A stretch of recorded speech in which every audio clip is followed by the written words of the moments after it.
तफसीलात के लिए शुक्रिया। यहाँ बात करें कि गर्मी के आगाज़ के साथ ही ठंडे मशरूबात का इस्तेमाल भी बढ़ जाता है। शहर कायद में बच्चे बड़े सब गर्मी में ठंडे मशरूबात से ताजगी महसूस करते हैं।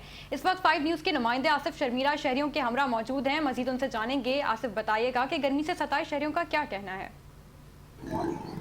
जी हाँ, मैं एक गन्ने की मशीन के पास आप जैसा कि देख रहे हैं कि यहाँ पे लोगों का रश है और इस वक्त शदीद कराची में गर्मी पड़ रही है, जिसकी वजह से यहाँ के कराची के जो शहरी हैं वो जूस इस्तेमाल कर रहे हैं। कोई गन्ने का जूस इस्तेमाल कर रहा है, कोई डिफरेंट जूस इस्तेमाल कर रहे हैं। लेकिन मैं आपको दिखाऊं, मेरे कैमरामैन अगर आपको दिखाए कि यहाँ स्कूल के जो बच्चे हैं वो भी इसका यहाँ पे जूस पी रहे हैं, लेकिन स्कूल में जो शरबत इस्तेमाल किया जाता है वो शिकरीन का होता है, उसको इस्तेमाल नहीं करना चाहिए। लेकिन फलों का जूस जो है डॉक्टरों के मुताबिक वो ज़्यादा बेहतर होता है। लेकिन क्योंकि शदीद गर्मी पड़ रही है इस वक्त कराची में, तो यकीनन इस गर्मी का तोड़ जो है वो शरबत है। और इस वक्त मेरे साथ एक स्टूडेंट यहाँ मौजूद हैं, मैं इनसे बात करूंगा कि ये भी गन्ने की मशीन पे मौजूद हैं, उनका क्या कहना है। जी बेटा, आप यहाँ आए हैं शरबत पीने, क्यों आए हैं, उसकी क्या वजह है? देखिए, ये गर्मी, इस गर्मी आप देख सकते हैं, इस कड़कती हुई धूप में इस गर्मी का सिर्फ एक ही दुश्मन है और हमें उस दुश्मन का साथ इस वक्त निभाना पड़ेगा,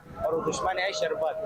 तो हम शरबत पीने आए हुए इस गर्मी में और थक जाते हैं, इम्तिहानात होते हैं, वहाँ पे तो वो सहूलतें होती ही नहीं है पानी वगैरह की, तो इसलिए थक के हम इधर ही आता है। ये हमारी एक बैठक भी हो जाती है और हमारी गर्मी के कसर भी उतार देती है। जी, गर्मी से परेशान स्टूडेंट हो या कोई भी हो, हर उम्र के लोग जो हैं, चाहे वो बच्चे हों, वो इस वक्त शरबत से मज़ा ले रहे हैं और गर्मी का तोड़ कर रहे हैं। जी।